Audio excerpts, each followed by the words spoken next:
Welcome to the All Things Nintendo podcast. I'm Brian Shea, and this is a weekly podcast to discuss all the biggest news and games from the world of Nintendo. It has been a pretty slow news week for Nintendo, but we still have a jam-packed episode. We have plenty to talk about. First, we're going to be reviewing a bunch of brand new games on Switch 2, and then in the main segment, we will shift to looking ahead to one of the most anticipated games on Nintendo's calendar, Pokémon Pokopia. Joining me for this first part of the show is Game Informer's Wesley LeBlanc. Wes, how's it going?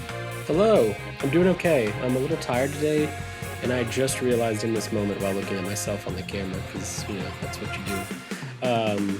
I did not have coffee this morning, and I can tell. And I have not made this mistake in a very long time. It's 1:07 here, and I'm feeling it. Do we need to take a break so you can go brew a cup of coffee? Well, I'm not above that. I mean, I just did it before we started recording, so it's not unheard of. I'm sympathetic to that ailment.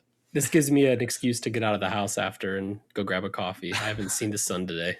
All right. Well, I will be sipping on my nice iced coffee that I have right here in the palm of my hand, trying my best not to rub it in. You have LaCroix. A LaCroix, okay. A pamplemousse LaCroix. Yeah. Oh, pamplemousse. Oh, yeah, Wes LeBlanc, a famous Frenchman, drinking pamplemousse, which is French for grapefruit. Yes. But Wes, before we jump into the reviews and impressions that we're going to be given, did you watch the Super Bowl? I watched like 20 minutes of it. Okay. Specifically the halftime show. I knew Bad Bunny was the halftime show. I did not know that Lady Gaga was going to show up and sing for us. And by show up, I mean in a Pokemon 30th anniversary commercial. And by sing, I mean the literal Pokemon move, because she sang the Jigglypuff song. What world are we living in here? The best world. We're not living in the best world. There's a lot of I hope it's not things, the best world. there's a lot of things to show that that's not the case. But we're living in a timeline that has blessed us with Lady Gaga being best friends with a Jigglypuff, and that's what we need right now. It is incredible to hear one of the biggest pop stars on the planet singing a song from our childhood, and which felt at the time like a secret club liking Pokemon. Yeah. And now fast forward 30 years, and here we are with the status that Pokemon is in. But very cool commercial. A bunch of celebrities, including Trevor Noah and other pop stars and big names that are way younger than I am, so I don't know most of them, to be honest.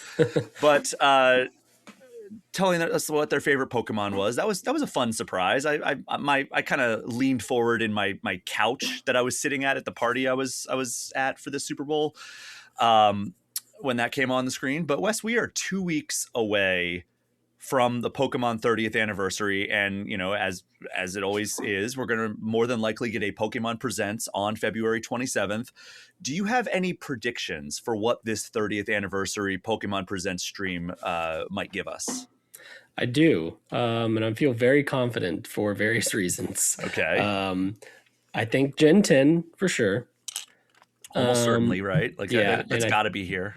I think it'll probably be very similar to the Scarlet Violet reveal, which was a stylized trailer that revealed the starters, basically. Mm-hmm. I think it'll be something like that. I don't think we're going to see gameplay. That's not typically how they do things. We might see like a cinematic flash, like a look at the world real quick, like a tease, but I don't think it's going to be an in-depth thing. That will be the closer of the show, I imagine. Yeah, I think that's what they did with Scarlet and Violet. I remember I was, where was I? I was somewhere else. I was traveling, and I remember watching it in my hotel room when it happened. And I think it was like, kind of like like you said, like a cinematic that is not in the game. It was like kind of like going into like a museum, if I'm not mistaken. There was like a security guard that found something, and then we saw the map of Paldea, if I remember correctly. It kind of like did like a quick pan of like in-game footage, but like, no real actual detail. So I could see that being kind of like maybe highlighting the gimmick or hinting at the gimmick a little bit in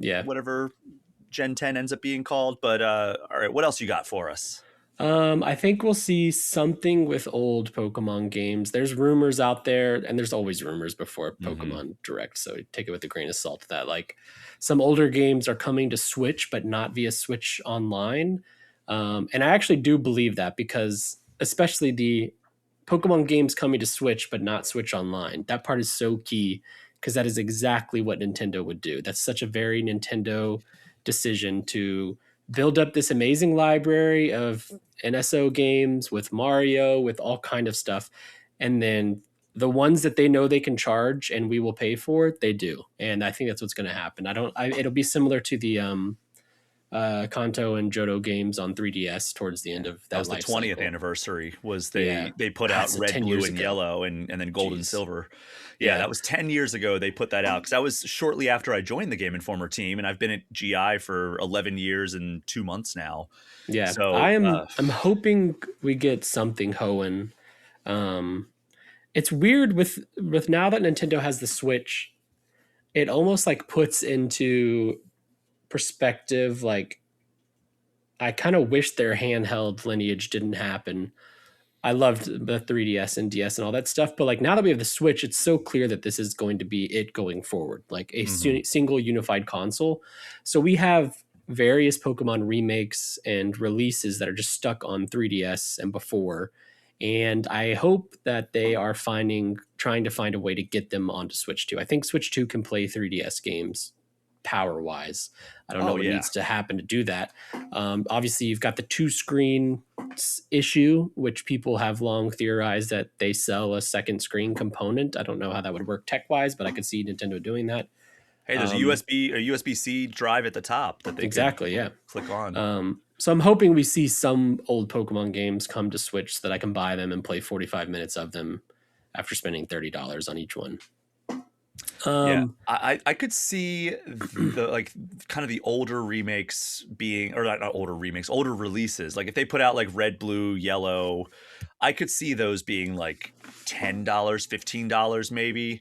But like if they were to take like Omega Ruby and Alpha Sapphire, rework them so that there's not a second screen requirement, like put the menus on screen rather than like down on the second screen, I could see those being like $50-$60 releases. Yeah, I was not gonna saying say, I that's could what see I them.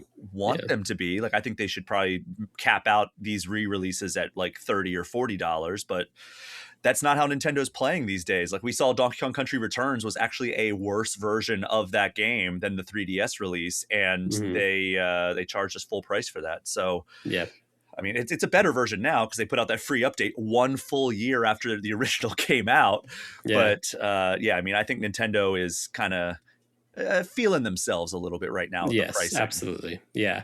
We're going to see a bunch of stuff that we probably won't care too much about. Probably a Pokemon Unite update will be the biggest thing.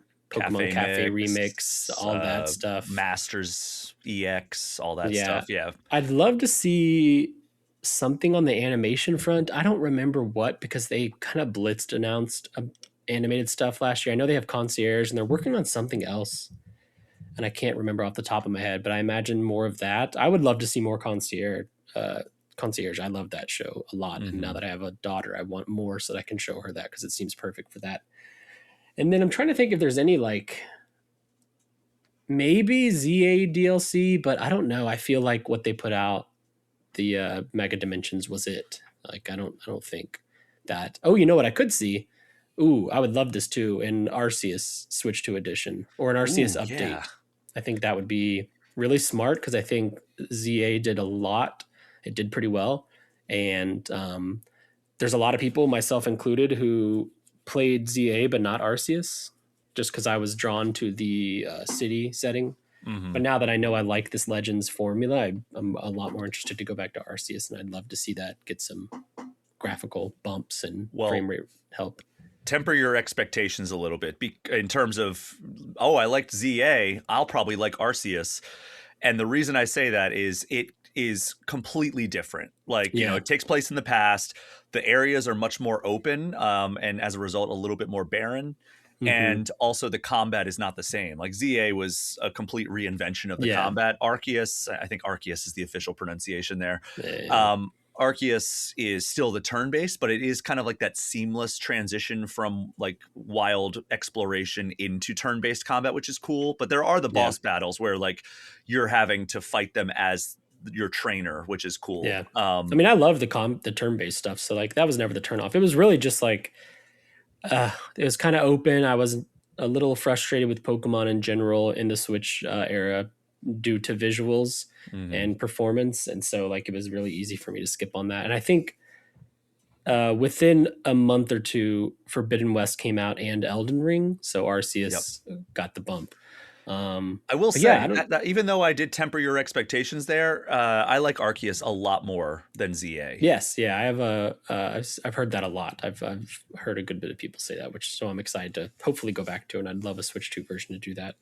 I don't know. Is there anything I didn't mention that you think we might see? I feel like I've.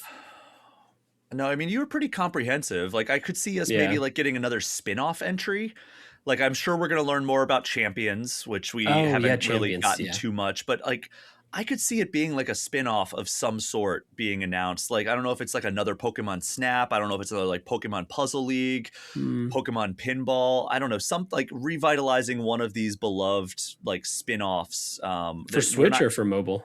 for I mean, it could be both, really, but I was thinking Switch, like kind of like in the lines of like what we got with new Pokemon Snap, Yeah. where it was like, hey, here's this franchise you haven't gotten anything new from in 25 years. We're going to do a new version of that. Like, I think there's a lot of stuff they could mine from that, even if it's like a Yeah. new Pokemon Rangers game, like Ooh, that some would be cool. sort of like spin off, because I think that you're right. They're going to probably do a lot of like classic like nods because they're like this is the year, right? This is the 30th anniversary. That is a big milestone for any franchise to reach, let alone the most profitable franchise in entertainment media history.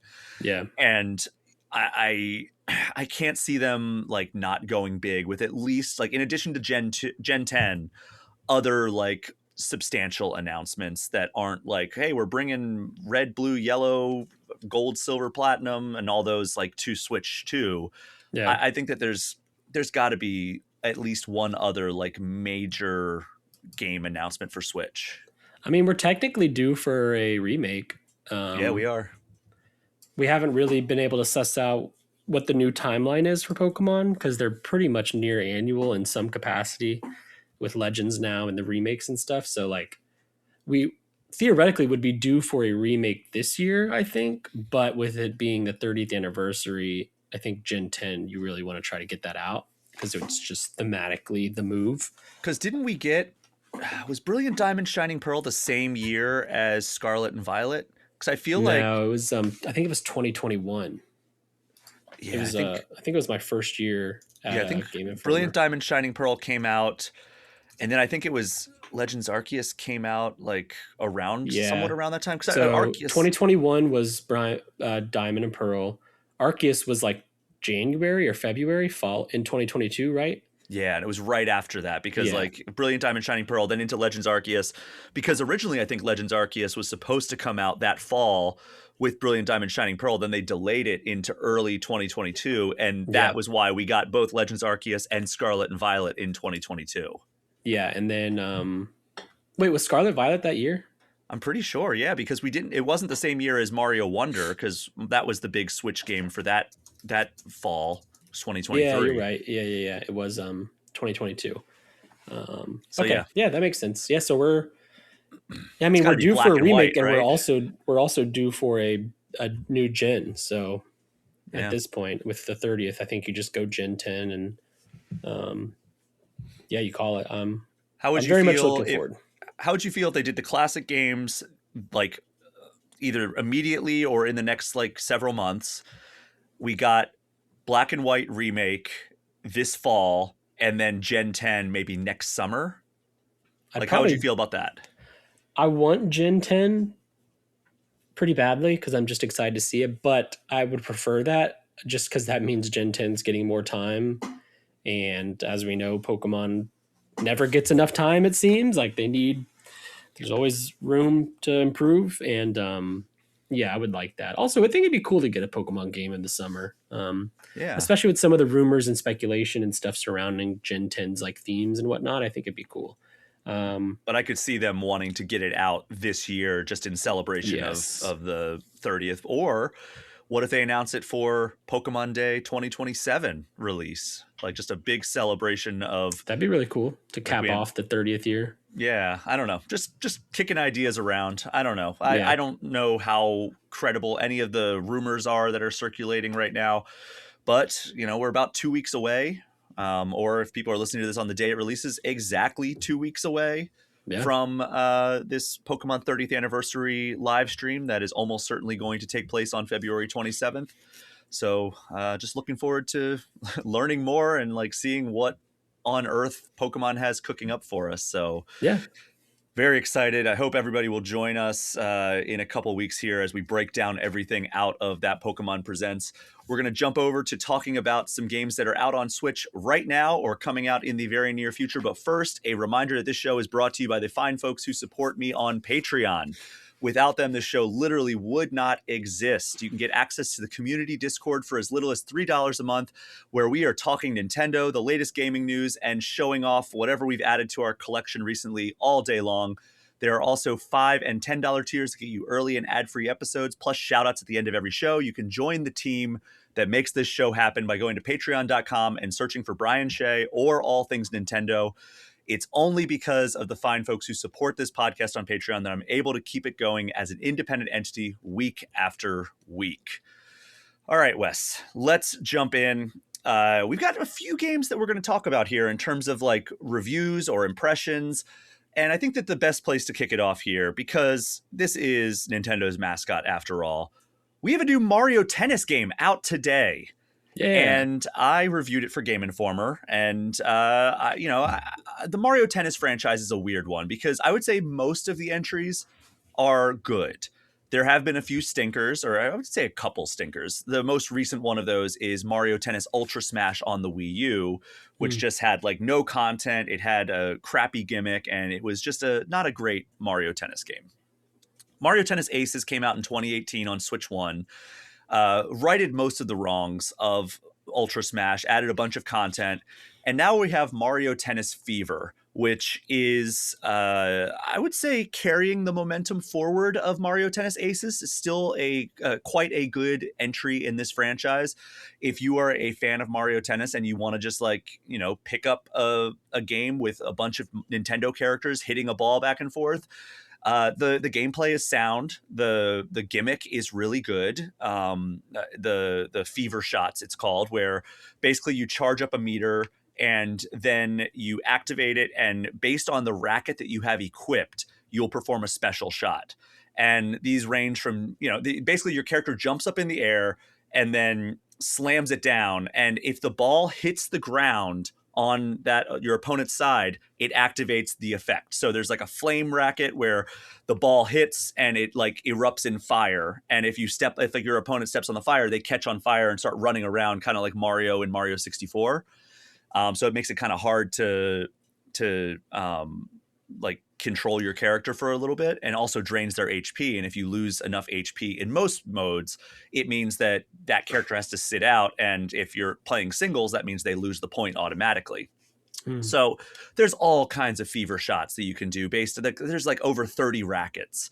And there's an ice racket where like it will like just create like a sheet of ice on the court, so like you don't really have much turning power or pivoting power because you're slipping all over the place like you would in like an ice level.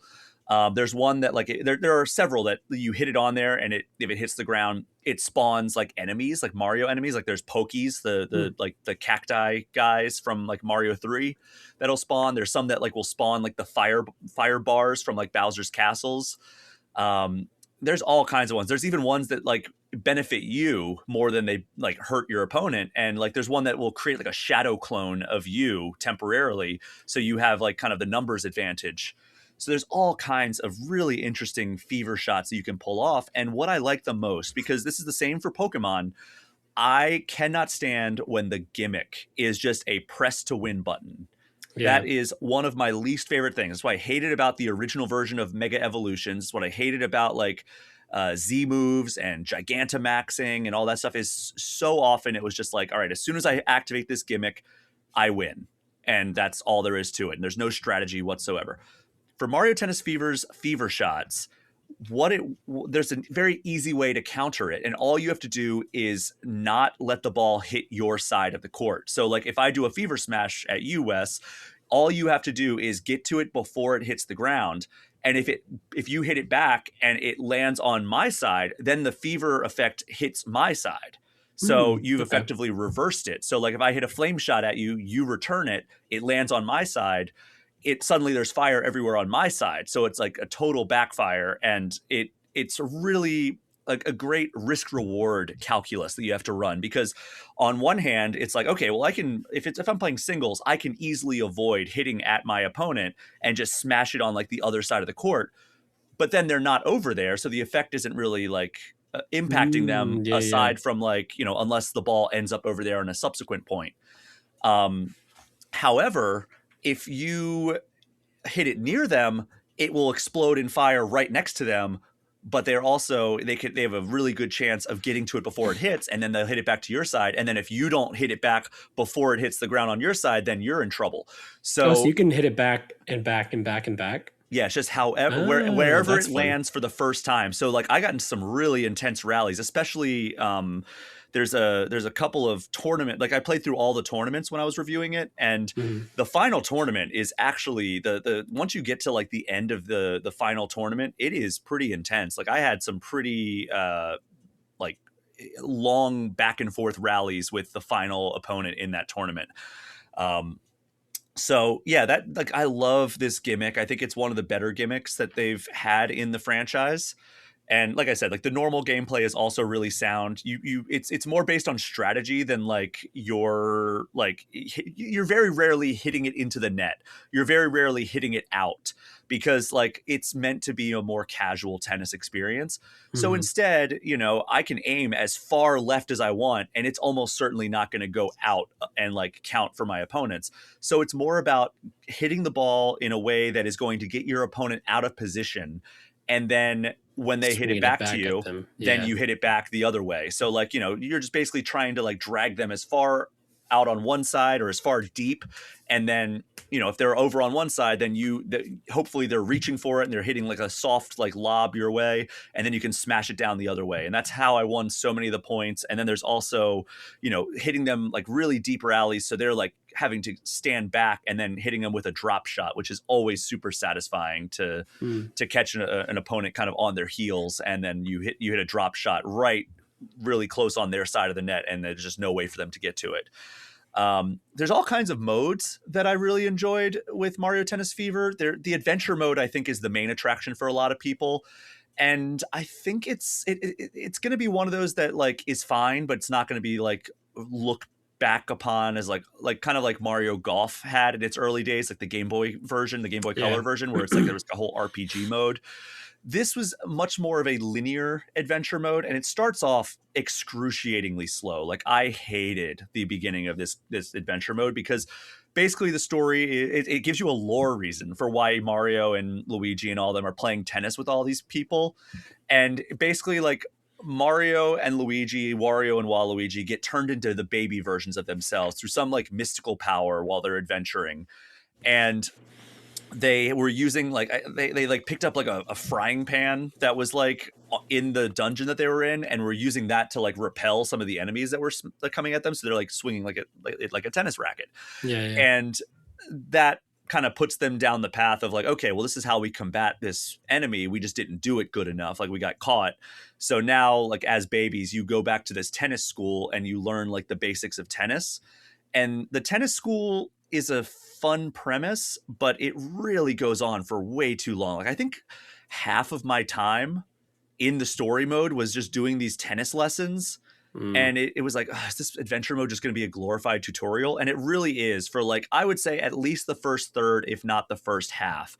They're giving you fun mini games, but like it's just so much dialogue explaining how Yeah. tennis works. And it's like, well, just give me the mini games. I mean, I guess you could skip the dialogue, but it is still like it felt like they were having me go back and forth for no reason. Like it was like, okay, you Yeah. passed this. Now run to the other side of the academy, talk to so-and-so, and they'll get you with the next thing. And then they're like, great job, you passed that. Now go all the way back to the other side of the tennis academy and talk to Toad again, and he'll tell you how to do this.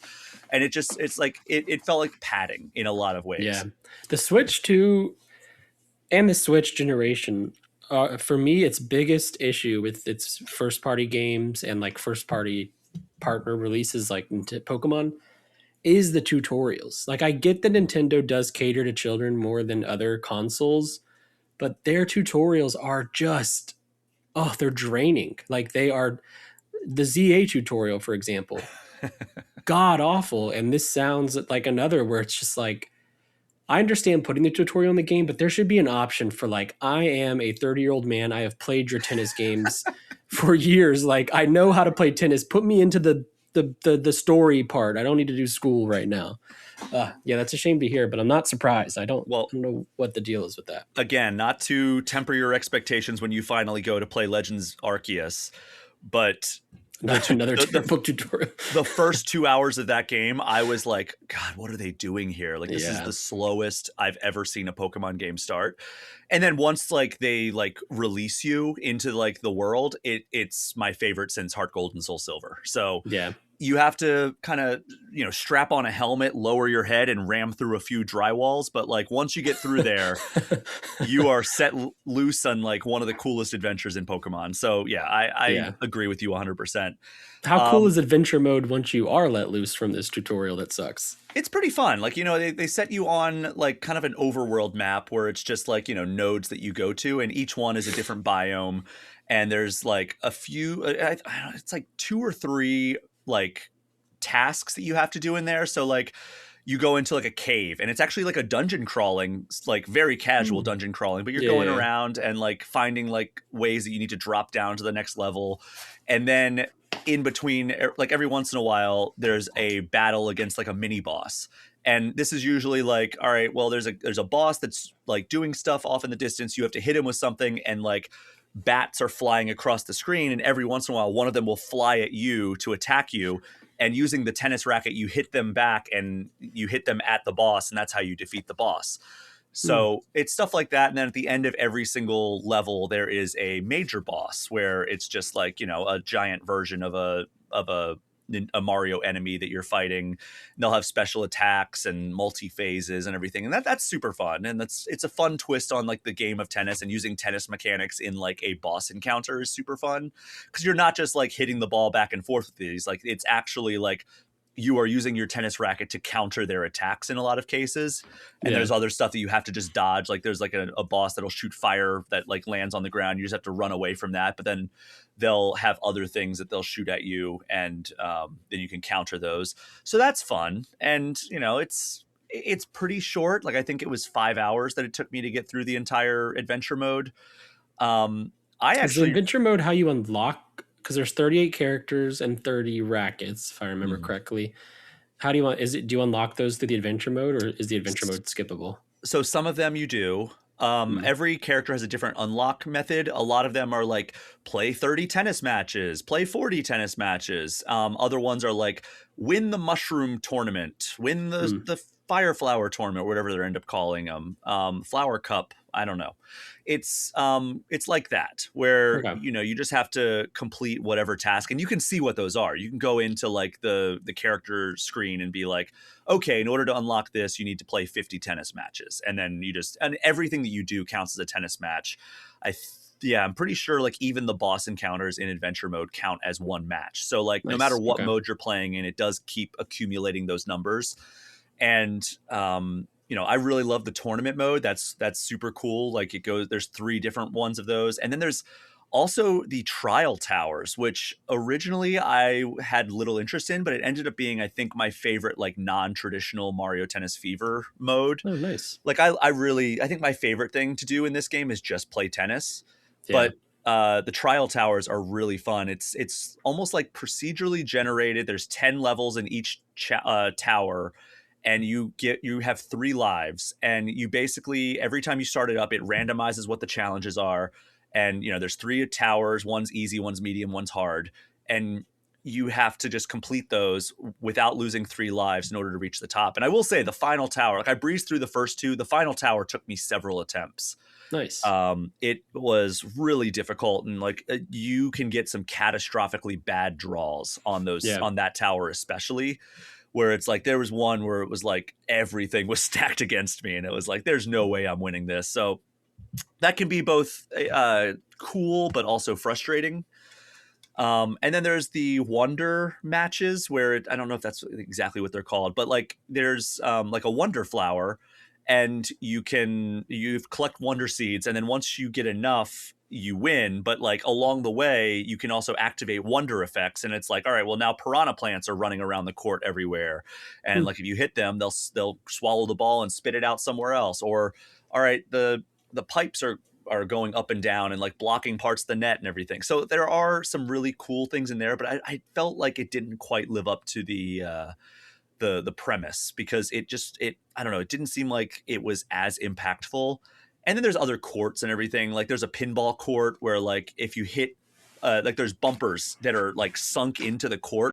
How old were you when you realized you were the son of a president? I don't think anyone's ever asked me that before. FX's Love Story. John F. Kennedy Jr. and Carolyn Bessette. I didn't think I could love someone like this until you.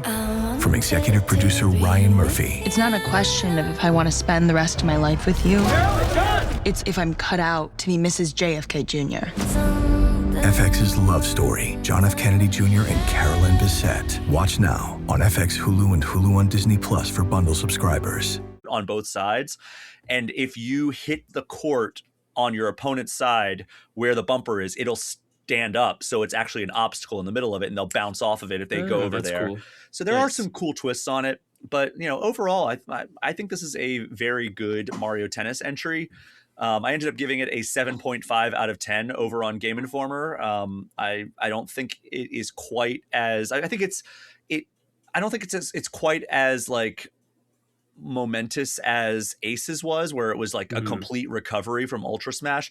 This just felt like, okay, they took what worked in Aces, swapped out a few things, included fever shots, which I do enjoy, and then made an adventure mode that was, you know, take it or leave it, and then some other modes that were fun but also have some caveats along the way. So yeah, 7.5 out of 10. You can go read the full review over on GameInformer.com.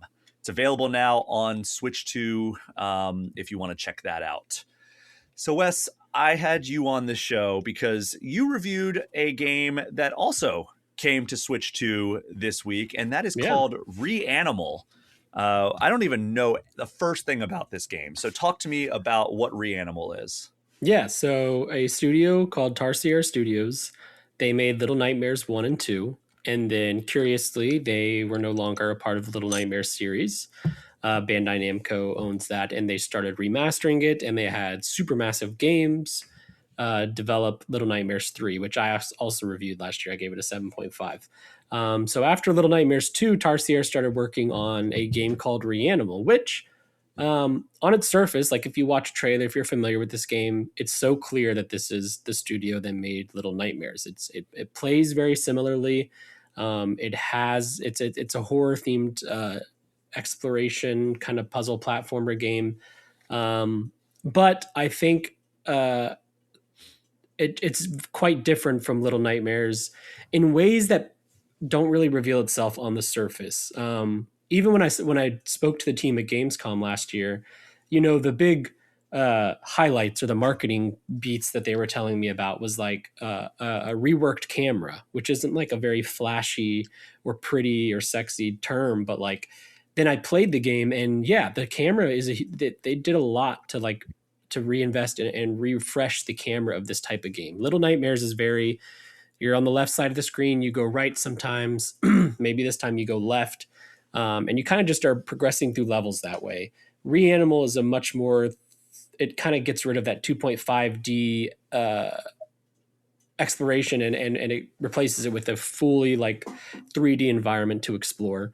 You are still moving forward, like that's your main goal, but like they do a lot to play with the camera, and sometimes they take over the camera to give you some more like cinematic shots and cinematic viewpoints, and there's spots where you're running away from a creature and you're doing it Crash Bandicoot style at the screen, which I really enjoyed. So like it's very different underneath the skin of this game to the Little Nightmares. The biggest difference would be I've been describing it to friends and to you guys here at Game Informer, like if Little Nightmares is Tim Burton-esque, which I think is something people really cling to and see in Little Nightmares, myself included. Reanimal is like Ari Aster esque type horror game, which Ari Aster did Hereditary and Midsummer and some other films. Very messed up movies. Like they're Disturbing stuff that will stick with you after you turn the movie off. exactly, yes. And I think the key difference between comparing Tim Burton and Ari Aster is they're both like horror geniuses, but Tim Burton to me and Little Nightmares has like some whimsy and some like fantasy feel to it that makes it something where you're like, I could play this with like a kid if they're cool with The Nightmare Before Christmas.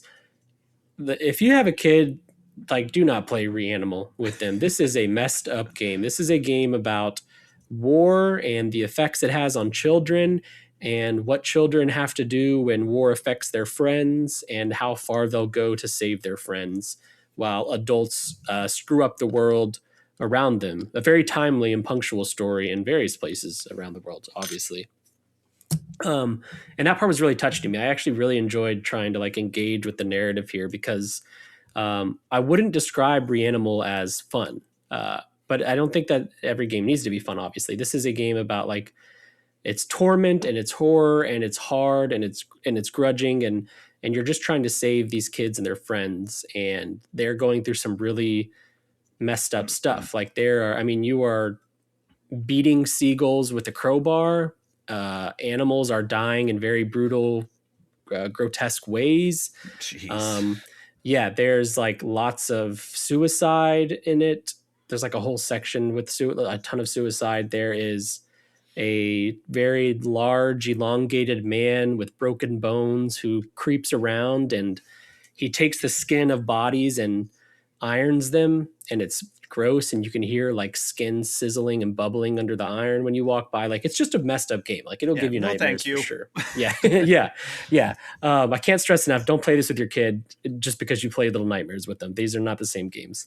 The thing I like most about the game and what I enjoyed tackling as I was playing it was its narrative and its themes and what it was trying to say, because it's not a very in your face story. Like it's very clear to me that there's a war going on, but like there's a lot of other stuff happening. And for me, it's just kind of like a meditation on what kids go through when their streets that they play hide and seek on are turned into trenches. And I really enjoyed viewing the game through this lens. I'm sure other people have different takes on it, but I think that's where the game shines best. And to that point, I think this is a game that is best played alone in the dark with headphones, which is kind of a bummer to say that, because this is finally, amongst this lineage of games, including Little Nightmares, there is couch co-op, the fourth game in this type of series, this genre. We finally have couch co-op. Weirdly, Little Nightmares never had it. Little Nightmares 3 had online co-op. This has both online and couch co-op. However, I don't think it's a good co-op game, and I don't think it's one you should play co-op anyway. I'll tackle that first point first. It's not a good co-op game. Like there's not many, they really dialed down the amount of puzzles you're doing. I would say if Little Nightmares, which was their previous games, were like more puzzles with some platforming, this is like kind of the inverse. This is more about running away and escaping and there's some puzzles. I think I saw another reviewer say there was only like 12 total puzzles in the game, and that sounds about right within my 5 hours of beating the game. And so it's a relatively short game as well. Yes, yeah, and you can go through and there's collectible masks and concept art you can find, but like a clean run through is about 5 to 6 hours. That's actually very, very promising for my prospects to check this game out. Yes, it makes it easier. I don't know if it was longer, it'd be a little heavy to just keep being stuck in this world in, but the co-op is I don't know. It's just like they didn't really utilize it much. I played some co-op and then I played solo, and I much preferred solo, and the AI does a fine job, like the AI companion. But I honestly forgot that like this AI companion was with me, because you utilize them so little. Like you occasionally have to open doors together, and there was one cool moment that was very Brothers, A Tale of Two Sons, where like you're chained together and you have to walk forward across like crumbling platform, and so you have to do it like in step with each other. That was really cool, and it made me wish that there was so much more of that in the game, because it's like the only moment where it really shines as a co-op game. So then the other point is like, I don't even think you should play this game co-op because it's super heavy and super somber, and like couch co-op for me is about laughing and talking and figuring things out together. You won't be needing to talk or communicate to figure things out. It's all very simple. And then it's just not the kind of game where you're like going to be cracking up or making jokes or talking over scenes. It'd be like if you watch Schindler's List with like some friends and you're doing like it's supposed to be a hangout. It's like Schindler's List is not a movie for that kind of hangout. This is not as Schindler's List is a very dark and tough movie to watch. This is not as dark, but that's a good comparison I'm trying to make, is like, it's just not a game where you want to be with a friend on a couch playing through. And then it's not a good shared experience either. But I think as a solo game, it really excels. And I think it does a lot to advance what Tarsier originally started all these years ago with Little Nightmares. They added a bunch of new verbs to the game, to the genre. There's like shooting, there's driving, there is like combat, a good healthy dose of combat that I actually quite enjoyed. There's boss fights. There's the Crash Bandicoot style escape scenes that I mentioned. And I really enjoyed trying to like advance this genre, because it has kind of waned on me in years. I'm kind of a little bit over Little Nightmares. I feel like it's had a good run and I don't necessarily need more. This kind of showed me that like, oh, maybe I'm wrong. Maybe I could use more if a developer like Tarsier is willing to come back and refresh and add a new layer to the gameplay. I gave it an 8.25 out of 10 with all that said. It's a tough game at times to watch and to look at. If animal harm is like out of the question for you, like I can't stress this enough, don't play this game. There's a through line of animals. Obviously the game's called Reanimal, and like you're going to watch a lot of animals perish in very slow, destructive ways. So that's tough. And then the war part of it is quite tough as well. You know, we live in a world right now where there's various wars going on, and seeing their take on it and seeing how rough it can be from the eyes of a child can be pretty dark as well. But it's the type of game where it's like, if you can stomach it, I do think there's a lot there to chew on. It's just I wouldn't begrudge anybody who's like, I'm going to pass on this. I'm not in the mood to beat seagulls to death with crowbars, like by pressing X on a controller. And that's okay. But, I reviewed this game and I stuck it through, and I ended up coming out feeling like I had a game I'm going to be thinking about for a minute. Yeah, I would bet. I had a question about the mechanics that you were talking about. You were talking about how there's like platforming, shooting, driving, like Crash Bandicoot style run towards the camera escapes.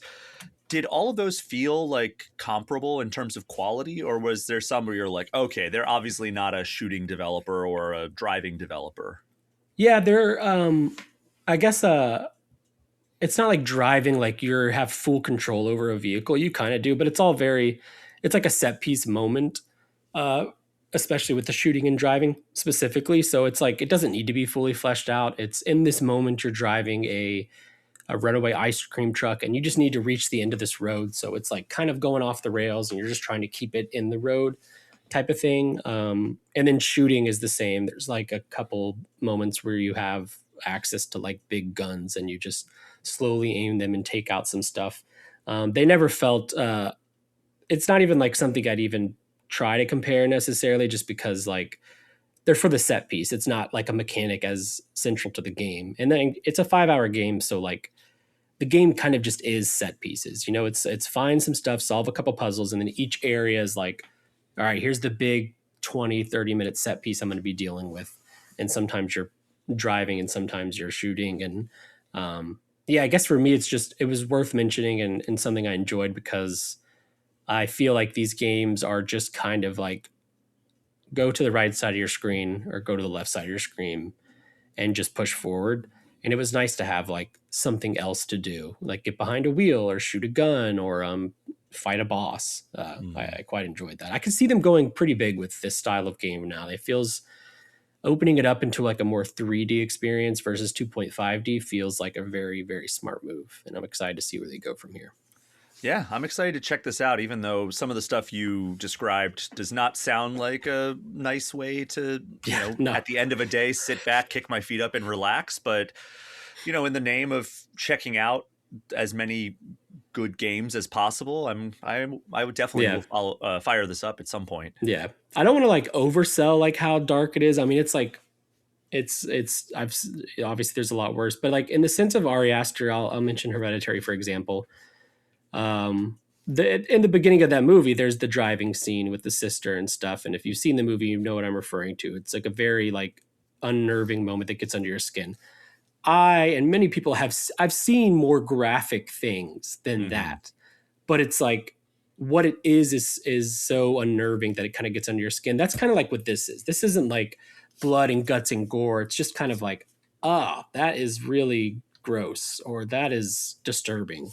So yeah, just I think be cautious going into this and don't play with your kids. I think our coworker Kyle was talking to me about his daughter playing because she loves Little Nightmares, and I don't remember how old she is, but I was like, Little Nightmares is not a good test for like if you can play Reanimal. Like it's a very mature game.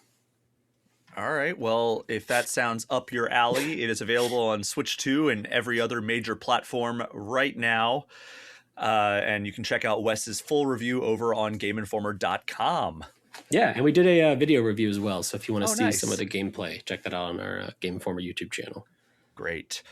All right, I have 3 more games to talk about, and we were not going to spend as much time on these 3 as we have the first 2 because they're either not out yet or they're not as major of a thing that we need to touch on. The first one I'm going to talk about though is Carmageddon Rogue Shift.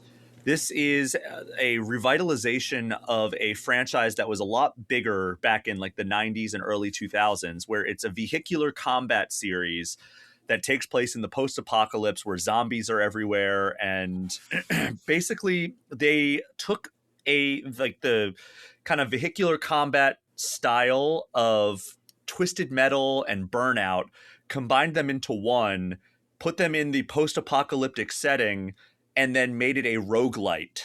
So it is this very weird like mishmash of all these franchises from the vehicular combat genre. So like, you can crash into your opponents like you can in Burnout and send them flying off in like by ramming them into barriers and stuff like that. But at the same time, you can also equip your car with weapons and everything and blast enemies that way. And it's just a single player game, though. This is just a roguelite. It is not a multiplayer game. You just get in the car at the beginning of this run, choose which perks you want, and choose which vehicle you want to drive. And each vehicle has its own stats. It has its own weapons that are equipped by default. So like, one might have a machine gun, one might have a shotgun, one might have a rocket launcher, but there's always going to be a give and take. Like, oh, well, the one with the rocket launcher might have worse handling, or the one with the shotgun is a bigger vehicle, but it so like you have more durability and you can ram people more effectively, but it's not going to be the fastest accelerating car. So there's all this give and take you have to take into account when you're playing this. And, as you go through it, you're basically playing the same few events over and over again. And it's usually you have to finish in the top 3 for the event in order to progress to the next event. And it's a menu-based overworld map, similar to like Mario Tennis Fever's adventure mode, where you're just selecting which node you want to go. And sometimes the paths will diverge. And you'll be able to choose like, all right, I want to go up here because that will eventually lead me to the weapons shop and I want to upgrade my weapon, or I want to get a new weapon. And then, or you could choose a different one because like, oh, well, maybe that route has an elite one, which means that the AI, you have to beat them all. You have to finish in first place in order to progress rather than just top 3. So it's a super fun twist on that because, everything you do, you earn credits. If there's side objectives for every single one as well, so that adds you additional credits. So like wreck 6 opponents over the course of this race, or drift for 300 yards or whatever. So stuff like that. And it's just like optional objectives that get you additional credits. And then those credits can be traded for in-run upgrades, including like weapons or like additional like health or like better melee damage. So the moment-to-moment gameplay is really fun. And then at the end of it, you know, based on how you did, you get a different type of currency. I forget what it's called, but beat coins, I believe they're called.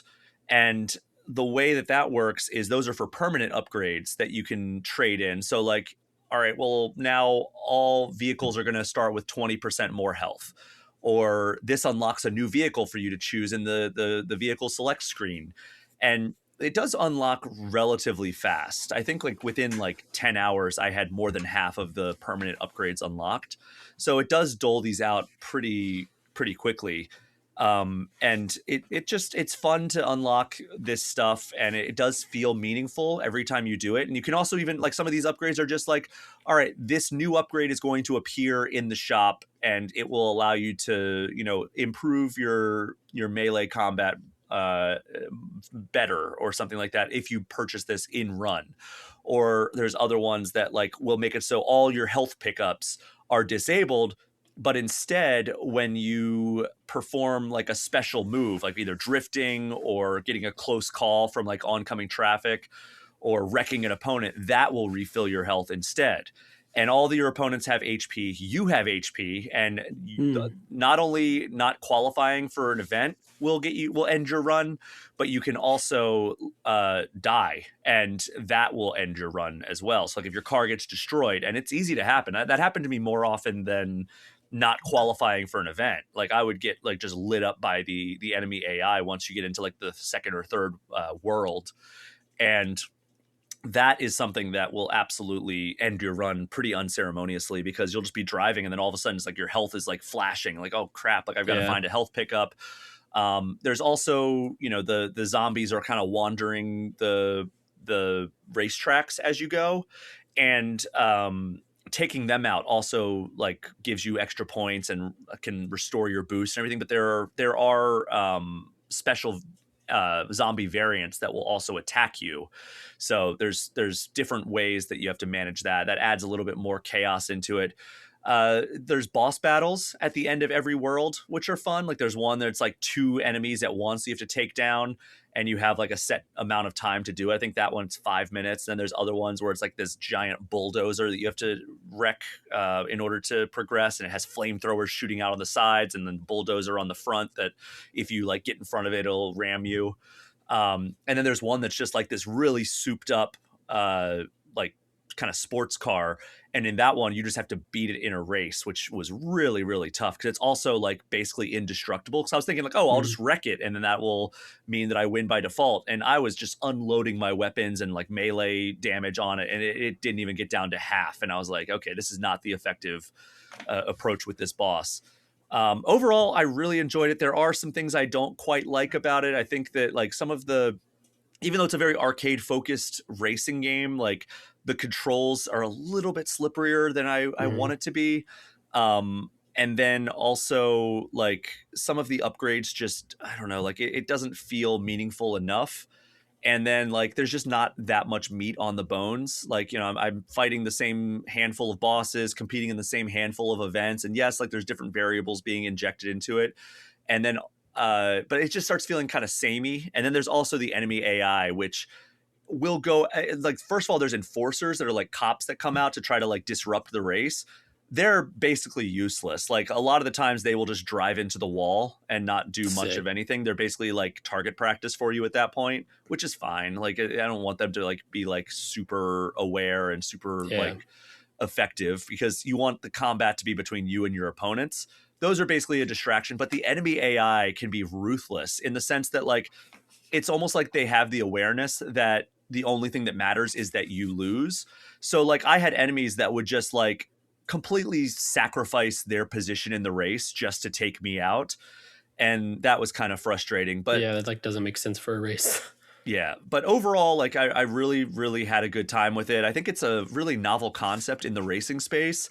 Like I never would have thought like a racing roguelite would be like my jam, but I had a It's a cool blast. idea. Yeah, I It almost kind of is. wish it wasn't the like Destruction Derby style or like Twisted Metal because I love racing games, but I'm more of like a core. I just want to see who gets first place, and I think a Mhm. roguelike would be cool. I'm sure there's some out there, but it does look cool. This is like a comeback for Carmageddon. Yeah, Like it hasn't been around since the early aughts or I 90s. You think there said? was like a mobile or like free to play version or like Mm, kind of like a single A, if we want to use that yeah, term, like release back in like 2015, I want to say, but like I think that was largely ignored, or it was 2010 or something like that. Hmm. Let's take a look here. I Carmageddon just played series. Twisted Metal 2 the other night because I was bored with everything I had, and I was paging through Premium PlayStation Plus and saw that I could play that. And yeah, it's an old game, but I loved it a lot. Yeah, so it looks like Carmageddon came out on PC in 1997. Carmageddon 2, Carpocalypse Now, 1998, 1 year later. Then there was Carmageddon Total Destruction Racing 2000. Bet you can guess what year that came out in. And then not another Carmageddon game until Carmageddon Reincarnation. Very good name, actually, right there. That is, yeah, 2014. And then there was, that was PC. And then Carmageddon Max Damage came out in 2016 for not a good PC, name. PS4, and Xbox One. And then Hmm. this is the first one in 10 years. But I reviewed it on PS5. It is on Switch 2 as well, which is why we're talking about it. It looks like the biggest thing is that the frame rate is lower. I was reading some Switch 2 focused reviews on this, and it looks like the frame rate was like 22 frames per second pre-launch. It looks like they did stabilize it quite a bit and got it up to like an average of 30. It Mm, does seem like, based on the review that I looked at, that was Switch 2 specific. It goes kind of from like 28 to 32 frames per second, which, you know, I'd take over 22 frames per second. yeah, yeah, So just go into it with that awareness that the frame rate is going to be a little bit choppier, a little bit lower. The textures even on PS5 are not the clearest; they're a little bit muddy. So I don't know how much you're going to miss out on that on the Switch 2 version, but yeah, yeah. It seems this is like a double A game, right? it definitely is. Yeah, Yeah, and it's available now. It's all major platforms: PC, Xbox, PS, and Switch 2. So go check that out if that sounds nice. up your alley. Uh, there's a game that I have played a lot of, Wes. It's called Overwatch. And Yeah, I've heard of it. I talked about this, I want to say last week, the big overhaul that Overwatch is doing. It's now just called Overwatch again. It's no longer Overwatch 2. Still free to play, but they're adding a lot of new story content. They're reworking a lot of the heroes. They're adding 10 new heroes over the course of 2026. So with that in mind, I am somebody who put over 1,000 hours into Overwatch 1. I Wow. reviewed Overwatch 2 for us. I would give Overwatch 1 a 10. I gave Overwatch 2 an 8.75, which, by the way, I didn't say what I gave Carmageddon. I gave Carmageddon Ah, Rogue Shift a 7.75 out of 10. Read the full review at GameInformer.com. But Overwatch 2 was I still thought it had promise. It had good stuff going for it. I wasn't a big fan of the switch from 6v6 to 5v5. me either. Yeah. But it was still fun. Like, the core gameplay is still just a blast to play moment to moment. But it was a market downgrade from the original Overwatch. And then shortly after I did that review, I fell off completely. I did not Yeah. play Overwatch 2. I deleted it from all of my hard drives. I had it on my Switch, I had it on my Xbox, I had it on my PC, and I had it on my PlayStation. Deleted all of them because I was like, I'm not going back to this game anytime soon. Then that announcement happened last week or 2 weeks ago or whenever it was. And I was like, I'm going to check this out again. So I fired it up last night and I had a freaking blast. Yay. It is cooking with gas once again. The opening cinematic that I was greeted with was insane. Like, you see like all these amazing Warcraft like cinematics or Diablo cinematics Yeah. that Blizzard puts out. This is on par with that. That was really setting the stage for what this new narrative that they're telling is. And then there's lore drops that unlock over the course of your play. Some of them are cinematics, some of them are motion comics, some of them are just like dossiers. I'm having a great time. Like, I only played like 6 matches, but like it felt so good to be back. And yeah, just wanted to shout that out, that like it does seem like Blizzard has learned the lessons of these past 7 years, which is crazy to say. It's a shame that it took that long. Because Yeah, 2019 was when they announced Overwatch 2, and that was when they effectively halted all content production for Overwatch 1. And then Overwatch 2 came out, wasn't a hit, and it seems like they finally figured out how to make this game feel good again. And like the characters, I'm struggling as somebody who's been away in large part for 7 years, but like, to a lesser degree, 5 years. I'm struggling in the regard of like so many of my favorite characters have received reworks in the time since I left. So there's like perks now, right? That's a thing. Yeah, there's different things that you just have to take into account that you didn't have to consider back in, when I was playing religiously in like 2016 to 2019. And so I'm still like kind of keeping it like a little bit loose in that regard, because like I'm just playing mystery heroes right now, because I found that is the best way to like get up to speed on a wide range of heroes. And I've gone on some runs. Like it's like, okay, this is like riding a bike a little bit, but at the same time, I'm still like pretty rusty. Like I used to be able to like on my controller, like say the exact voice command or voice line that I wanted to, or like spray something on the wall. Now I'm just like, oh God, okay. So I think I hold down on the D-pad and then go over. It used to be muscle memory. Yeah.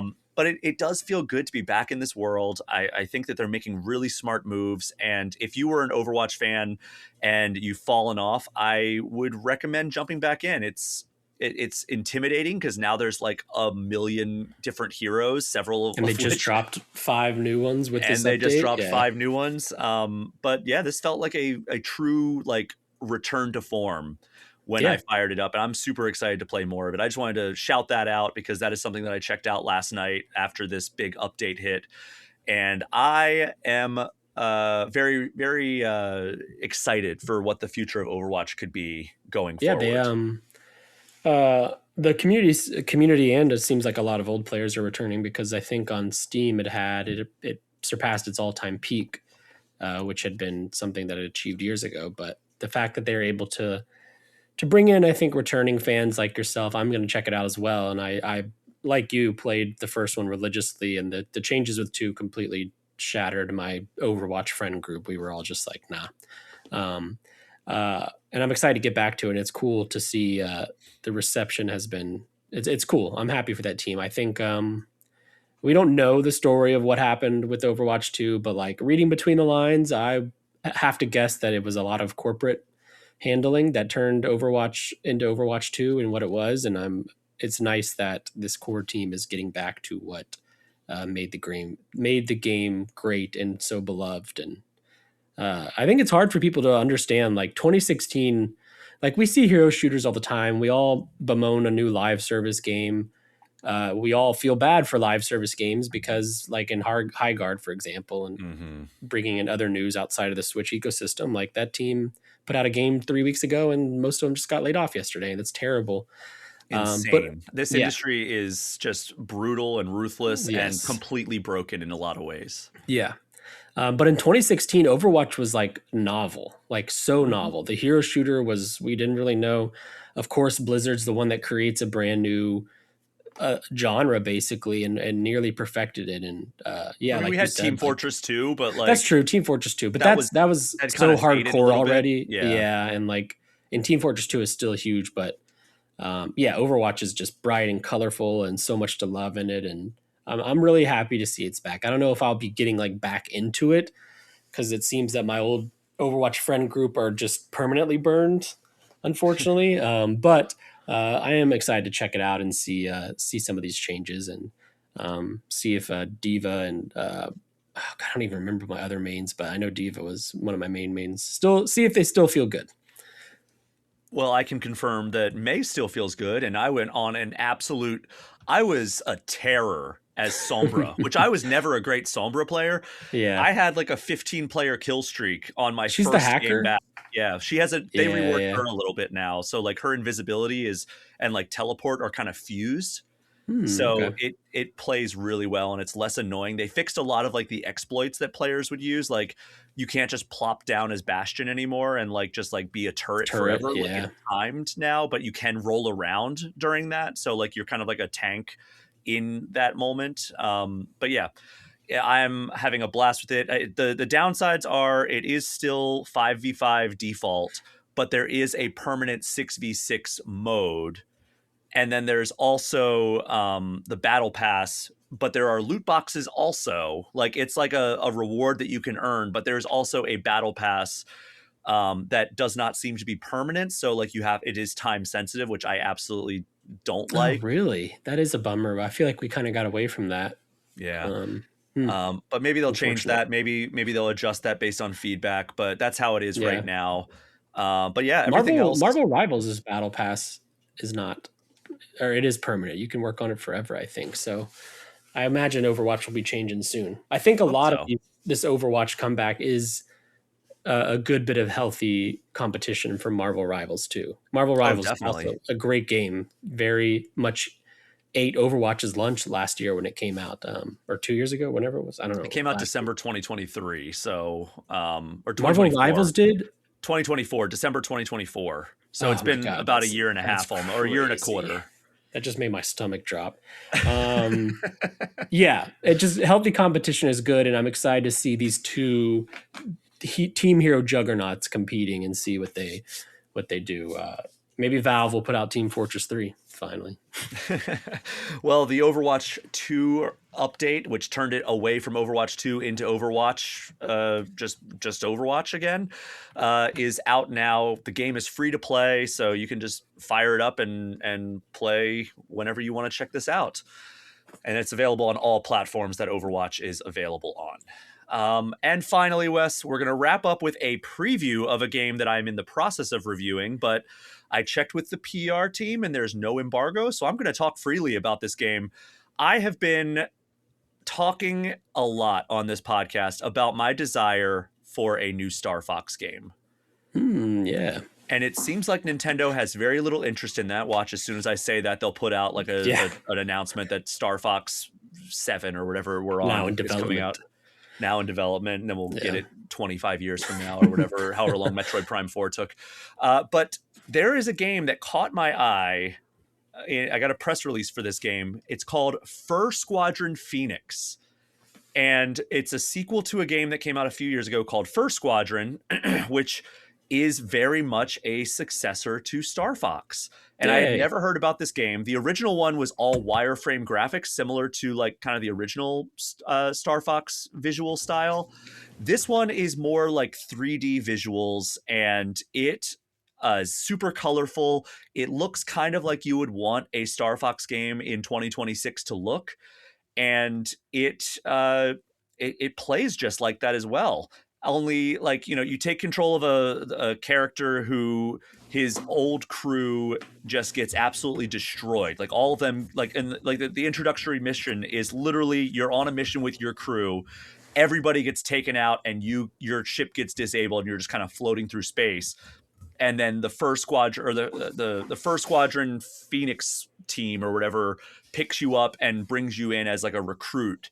And you're basically joining them on their missions. They're putting you through training and stuff like that. So a lot of it is taking place in like a VR simulator, but it is super fun. And like it controls just like a modern Star Fox game should.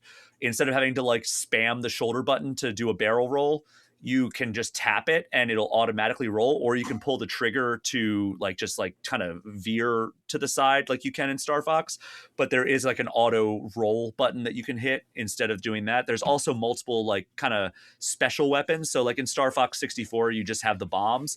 This, you start off with a bomb, but you can also like select different ones using the D-pad. So I have a laser right now, which like melts enemy shields. There's different use cases for all of them. And then there's an ultimate ability, which is kind of like just like a screen clearer, but like that, they all operate on meters. And I'm having a really great time with it. Like it looks like there's only 8 levels. So it's not like a huge, like chunky game. The game is a lot more difficult than Star Fox 64 was. Like I've died a couple of times I'm on the 4th level.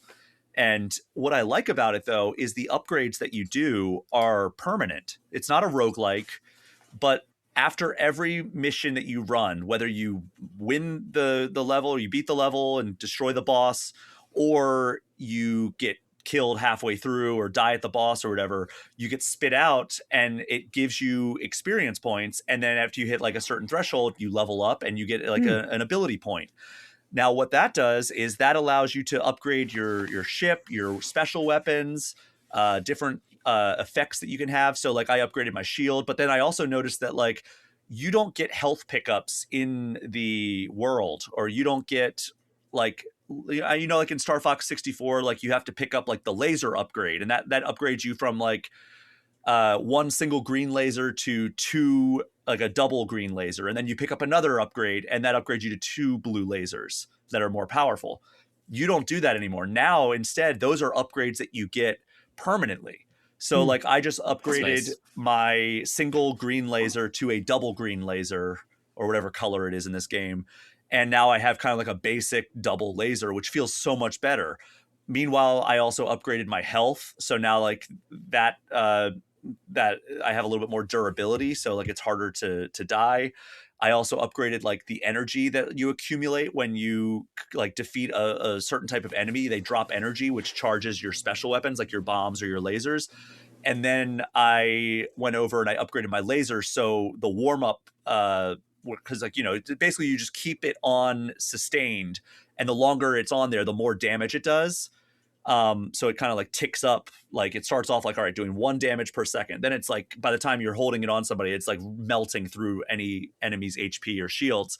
I like increase the speed at which it warms up. So like there's all kinds of different upgrades you can unlock.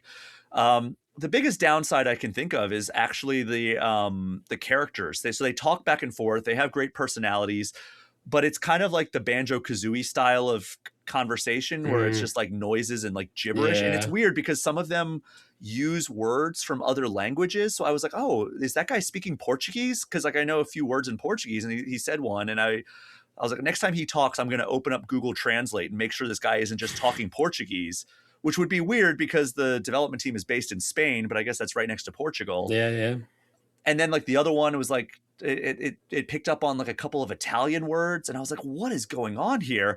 But like it was all gibberish. Like I so like not even actual Portuguese or Italian words. It just gibberish sounded some of like them it. It's like gibberish, but then there are a few words thrown in, which is very strange. That so is I was weird, at first I was like, I don't want to call this gibberish if it's an actual language. Then I held up Google Translate and it was just like random words, and it was so maybe I'm just like, maybe Google Translate is failing me, but it appears to just be gibberish. And I wish that they were fully voice acted. I know this is a smaller game, a smaller team, but I think that does go a long way, especially since like when you're flying around, there's a bunch of enemies on screen. I don't want to look down and read. It's the same reason I prefer dubs over subs when it comes to anime, because like I catch myself reading too much and not paying attention to the action on the screen. Same thing for like Assassin's Creed Unity. Everybody's like, oh, well, if you don't like the fact that all these French people have British accents in Assassin's Creed Unity, just turn on the French audio and read the subtitles. And it's like, well, I'm trying to parkour across Notre Dame. I don't have the ability to stop and read what Arno is saying in this moment. That's how I feel about the fact that there's no like actual voice acting. It's just kind of the gibberish that I'm experiencing, which, that's a small price to pay for a game that so far, again, I've only played less than half of this game. So far, it feels like the Star Fox 64 successor I've been waiting for almost 30 years. So nice. That's for great. Squadron Phoenix. Awesome. It's coming out February 25th. So we do have a ways before this hits. I'm playing on Switch 2. It seems to be running quite well on that. It's also coming to Steam. I don't know if it's coming to other consoles, but February 25th is the date to circle on your calendar if that sounds up your alley, which, if you're listening to this podcast, chances are you enjoy Star Fox 64, because I think a lot of Nintendo fans hold that in a very special place in their heart. But all right, Wes, where can people find you online as we see you off and allow you to escape this episode of All Things Nintendo? You can find me on Blue Sky at Wesley LeBlanc, and you can find my words on GameInformer.com, and sometimes hear my voice on GameInformer.com, Game Informer's YouTube channel. Yes, that's where you'll find me. It's been a busy week, so there's lots to read from all of us at Game Informer. So if you hadn't checked the site this week, I highly recommend doing so. We published so much stuff, and we are recording this before a PlayStation State of Play tonight. So Keep an eye on Game Informer. Lots of exciting stuff over at GameInformer.com. And of course, always go and support us. GameInformer.com/subscribe if you'd like access to our magazine, either digital or physical. But we are going to take our only break of this episode. And when we return, I will be once again joined by Charles Harte to get his hands-on preview of one of the most anticipated Nintendo games of 2026, Pokémon Pokopia. We will be right back after this short musical interlude.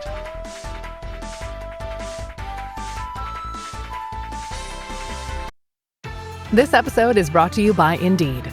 Stop waiting around for the perfect candidate. Instead, use Indeed sponsored jobs to find the right people with the right skills fast. It's a simple way to make sure your listing is the first candidates see.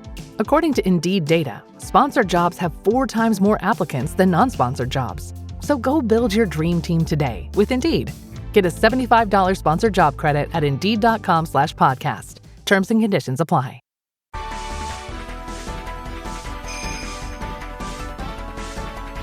We are back once again, and I am now joined by a guy you heard last week on All Things Nintendo. He traveled to New York to play a scattershot of upcoming Nintendo games. You heard about all of them last week, except for one, and that is Pokémon Pokopia, a game that we are very, very excited about here on All Things Nintendo. And the guy that I was referencing before is Game Informer's Charles Harte. Charles, how are you doing? I'm doing good. We talked about a lot of games last week, but we didn't catch them all. We did not catch them all. And you may remember that last week I was talking about feeling a little weird because of how negative everything was. And we were kind of down on most of the games, or at least the pricing structure of them. And even the peripherals we weren't super stoked on. But there was one game that Charles could not talk about last week, and we are going to talk about it this week. And Charles, it sounds like this was maybe your favorite thing that you played at this event in New York. Yeah, I would say it's definitely the only game I played that I would be like, even if I did not work in this field, this would be a game I would be picking up. I think. Okay. It's like a more essential game, a game that is more specific to my gaming sensibilities than I think a lot of these others were. So as somebody who has not played this game, the vibes that I kind of get are it's semi-Animal Crossing. I mean, maybe not semi, because I'm going to go 3 ways here. 1/3 Animal Crossing, 1/3 Minecraft, and 1/3 like Dragon Quest Builders, if you ever played that game. Am I super far off here? That's, I think, pretty accurate. I haven't played Dragon Quest Builders. I want to see who the developers are on that. Well, Square Enix published it. Yeah.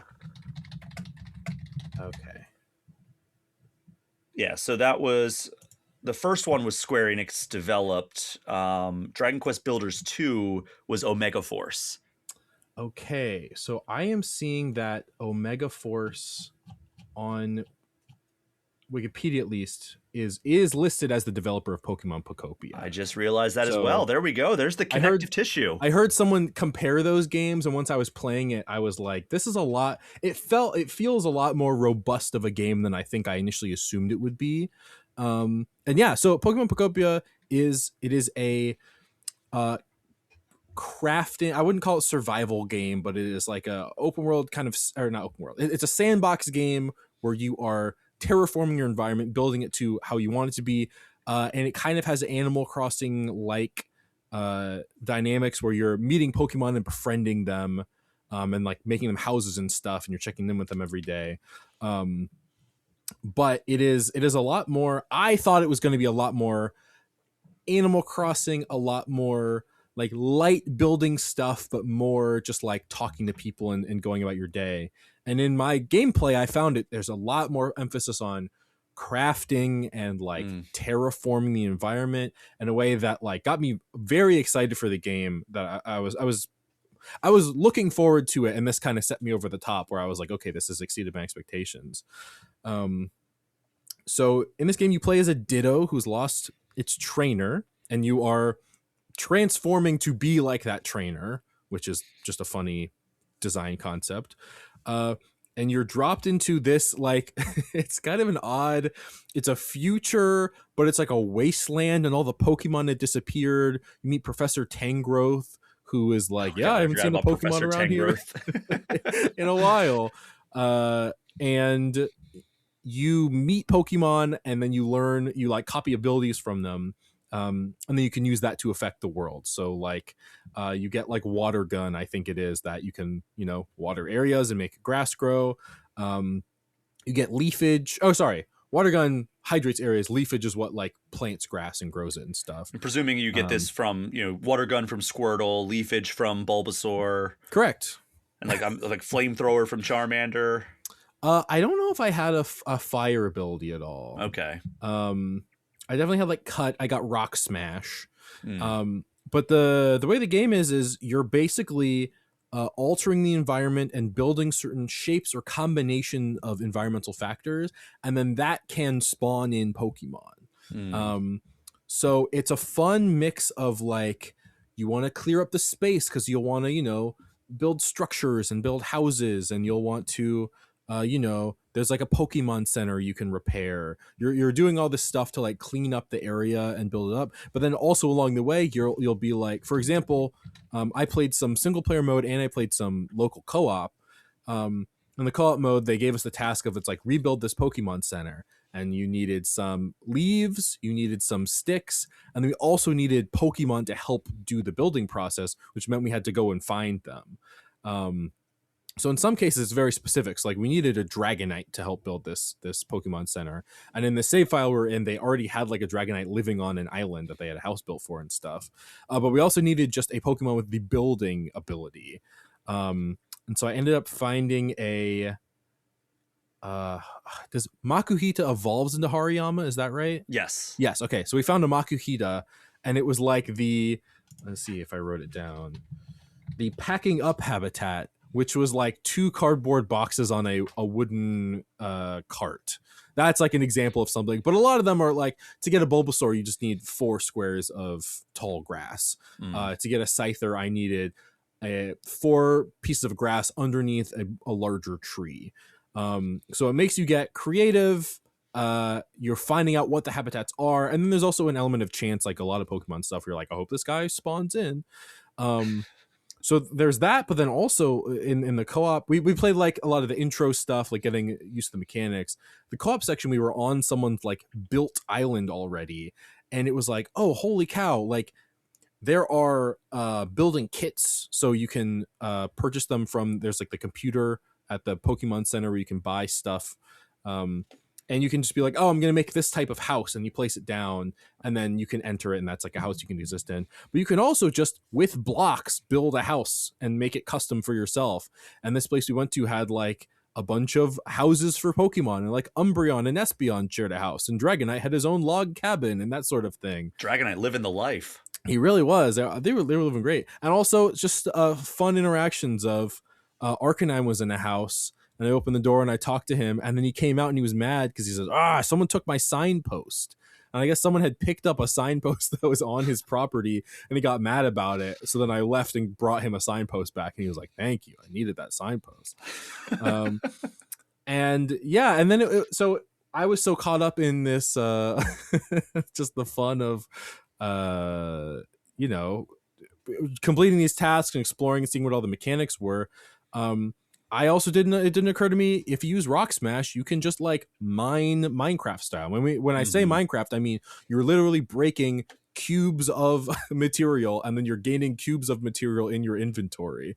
And I think the thing that really started making me process how, because when you're in this instance, for example, it's this pre-built town, and I didn't know how much of it was, did they place each individual block, was this all pre-built, was this all quests or whatever.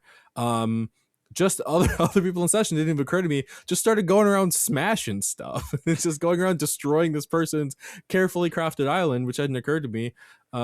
I had Logan Plant from IGN. He nudged me. I looked over his screen, and he says, I found the build limit. And he had built a stack of blocks up like 100 blocks high where you couldn't even see the ground. And then he said, do you think there's fall damage? And just jumped off the side of it, discovering that no, there is not fall damage, but you splat on the ground as a Ditto and then reform as a trainer, which is fun. That's valuable information.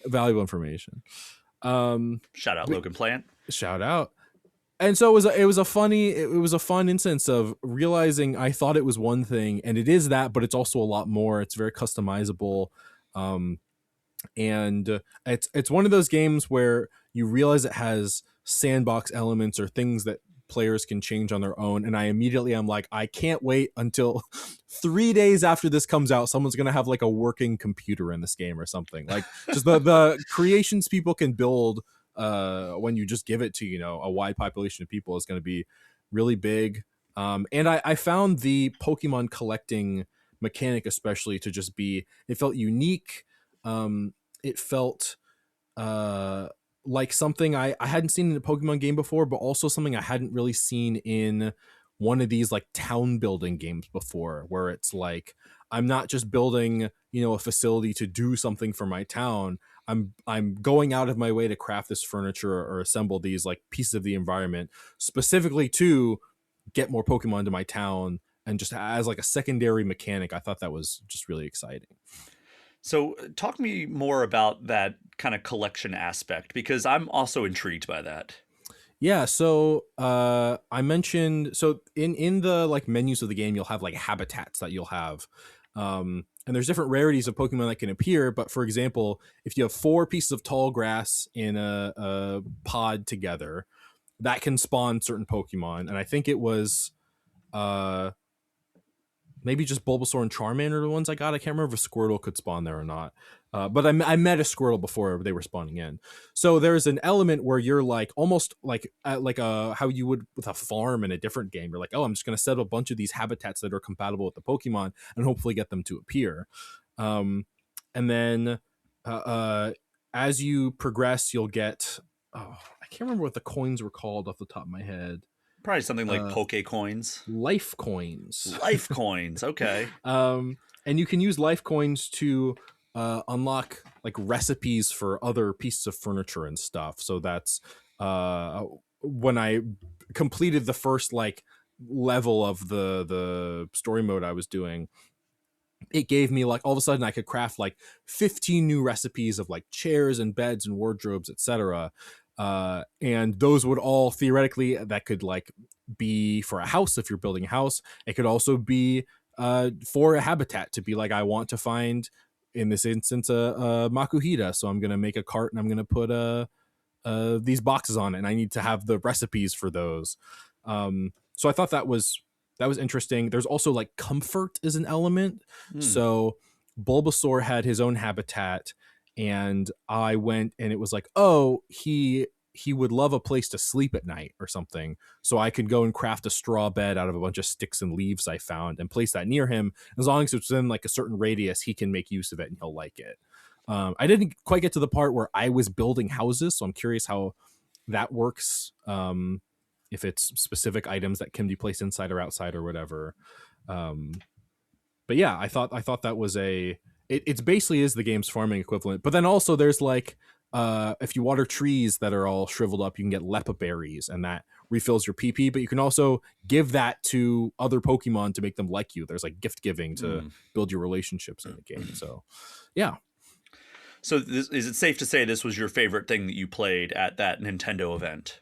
Definitely. And this is out in like a month, like March 5th, I think. March 5th, less than a month. Yeah, so I'm very excited to play this game more, because I hadn't realized not just how much there was to it, but it's the perfect game that I'm just going to be like in bed at the end of the day with some TV show up, and I'm just going to be like, let's see if I can get another Scyther or something. Like it also does a good job, I feel like, of Pokemon as like a world has so many like facets of like one's relationship to Pokemon.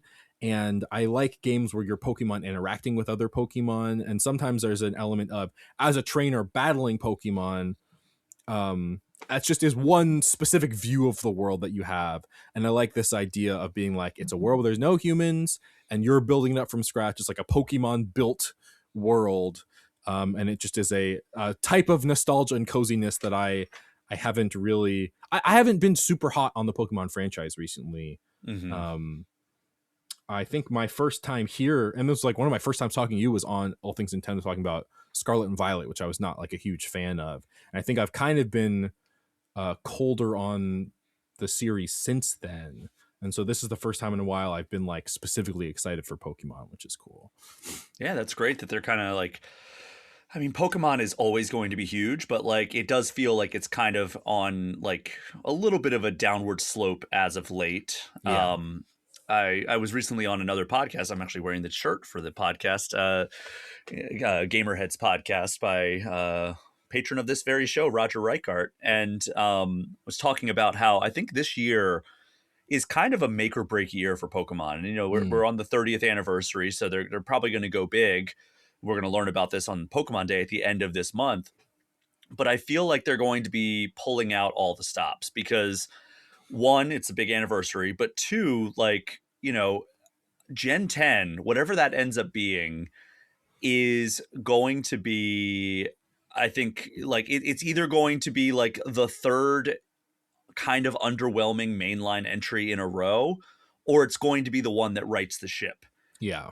And I don't think it's possible to overstate how important Gen 10, if that is what they end up announcing on February 27th, how important that is going to be as like a pivotal entry in the mainline Pokemon franchise. And the fact that I feel like we're getting some new blood in the development, at least in the leadership, because Junichi Masuda, no longer at Game Freak, he's full-time at the Pokemon Company now. Shigeru Omori seems like he is extremely occupied by Beast of Reincarnation, which is another major project at Game Freak right now. I think that they're going to have some less experienced developers kind of doing the day-to-day stuff, while Omori and Masuda kind of oversee it from a distance, kind of like how we see like Shigeru Miyamoto is not really involved, as far as we know, in the day-to-day development stuff nowadays. Now he just kind of oversees it, and if there's something that needs to be like consulted on or something that he needs to like come in and step in and make a change, he'll do that. But it seems like he's more interested in kind of the big pictures these days. And I think that that's kind of where we're getting at with people like Masuda and maybe Omori at this point. So that's also exciting to me because they'll have the guidance of the more experienced people, but the day-to-day stuff seems like it might be some younger, less experienced developers taking the reins, unless Omori's just doing both, which seems like that might be a difficult task to take on the work on both of them. But we won't know for sure for probably several months who is directing whatever Pokemon Gen 10 ends up being. Yeah. I think Pokopia is also a good instance of like just the concept of young blood being one of those almost like no-brainer. Like, of course Pokemon would make a good like this type of game. Like, it is a very I don't know. It feels like a very obvious, easy collaboration, and from what I played, it's very good. And I'm hoping we get more stuff like that, where it's like, we know what we've done before, we know what Pokemon is. How can we take it and, in these like pretty straightforward directions, expand it in a way that is going to be more in tune with, you know, the games people play nowadays? Yeah, I'm excited. Yeah, I am looking forward to Pokemon Pokopia. I really think like this is among my most anticipated for the first half of 2026. Like there's a short list of games that I'm just like really, really excited to hit the ground running. And Pokopia has been a point of curiosity for me up until this point. And then they did that recent kind of more expanded trailer of like, okay, here's what you're going to be doing. I think that was like maybe a month ago at this point.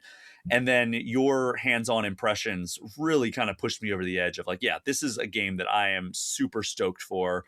And we don't have long to wait. It comes out March 5th on Switch 2 only, right? I think so. Yeah, I also want to say I didn't really sell that much about it, but I was playing local co-op with people, and that was awesome. I'm curious how online would feel. I assume it would be similar. I feel like they've been pretty consistent about that in recent years, but and I don't know if you got to like enable permissions or what. I wasn't there when they were connecting the consoles together, but just the fact that like you and a friend can essentially exist on the island together, and I had full ability to, you know, destroy everything on there, which, you know, if it's someone crazy, then obviously that would suck, but there was no restrictions. Like if they were like, hey, help me build this giant thing, it's like I absolutely could.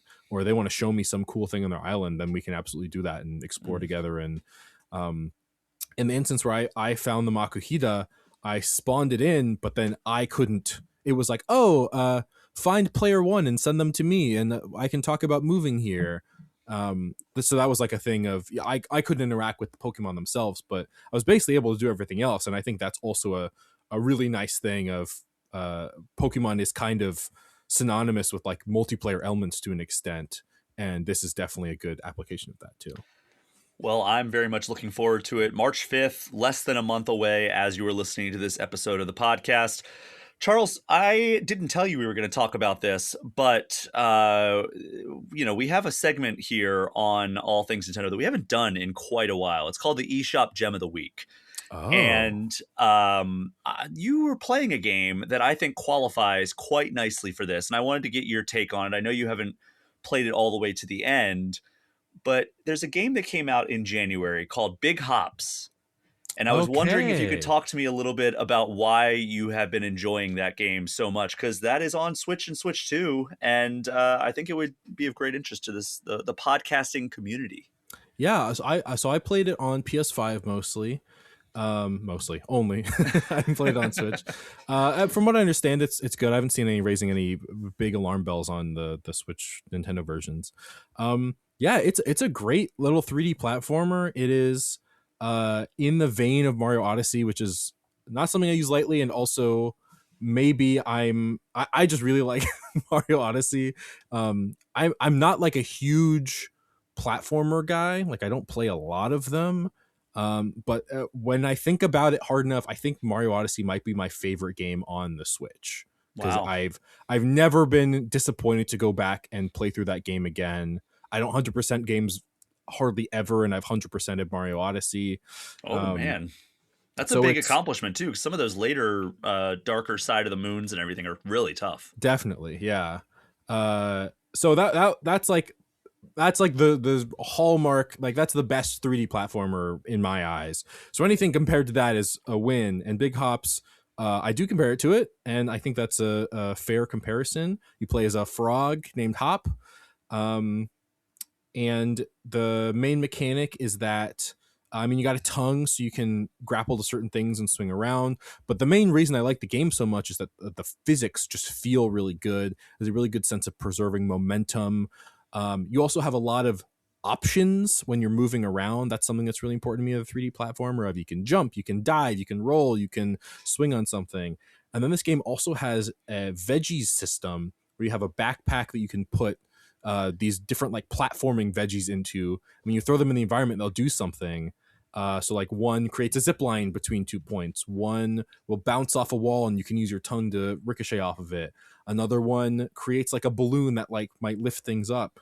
And it's a really cool like systems based approach that reminds me of something like the runes in Breath of the Wild or Tears of the Kingdom, where the game is kind of built around you're at point A and it knows you can get to point B, and you can either use the way that they intend, or you can bust a bunch of veggies out of your backpack and like make your own way. And I love a game that is like, oh yeah, I guess if you had this thing, you could totally break this and skip this thing, and you think you're being really cool and subverting its expectations, but the developers know that it's more fun to feel like you're breaking the game like that. And it's a game that's really revolves around that. Also is really good cell shaded art. And I think the writing is funny, and it's also all voice acted with some there's some like weirdly big names in there for being an indie game. I think Steve Bloom is one of them. Oh, nice. You might know as Wolverine in basically anything Wolverine is in. That's a game I endorse very highly. I never finished it. I would love to go back and finish it and write a review at some point. I just never got around to it, but sure. Great little pick. Well, it is $20 on the eShop, and it is compatible both Switch and Switch 2. And it came out January 12th, so just about a month old as you are listening to this. So go check that out if that sounds up your alley. I know I purchased a copy on Switch 2, and I am very eager to fire it up because you were so high on it that I really want to give it a fair shake. And Mario Odyssey is my favorite 3D platformer of all time. So Taste. that comparison is a good one to get me interested. So thanks so much for sharing that. And thank you so much for coming on this episode of All Things Nintendo. Of course. Thanks for having me. And thank you so much, everyone, for listening. As you know, my Patreon and the associated Discord server are the best ways to get in touch with me, but you can also reach out at brian@allthingsnintendo.com or hit me up on social media at Brian P. Shea. Charles, tell everyone where they can find you on social media and anywhere else. Yeah, I'm on social media at ChuckDuck365. Sometimes I perform at the Black Box Improv Theater in Dayton, Ohio. You can check it out. And also, I didn't plug this last time I was on here. You can subscribe to Game Informer, GameInformer.com/subscribe, which is a good way to help my other work, which I'm sure you know if you listen to All Things Nintendo. But yeah. That is our show for this week. Thank you again so much for listening. Take care. We'll see you next time.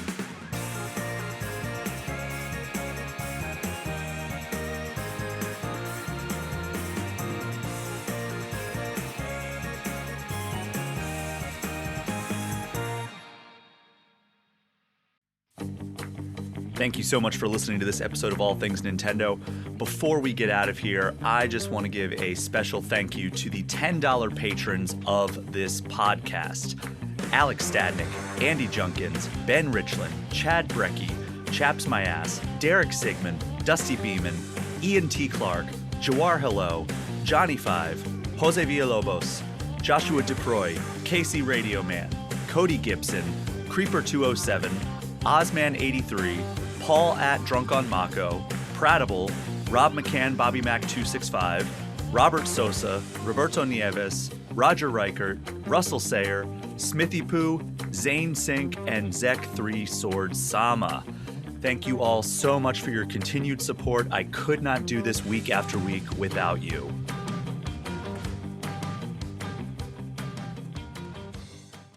Hey there, I'm Hugh from Poderation. If you liked today's episode, why not check out Dice Will Roll, the queerest Pathfinder show on the planet? Join a crew of 4 friends asking the important questions about RPGs, like, is it cannibalism to eat a polymorph chicken? From getting 4 nat 1 to the roll to standing up to the darkest forces in the multiverse, Dice Will Roll is available wherever you get your podcasts.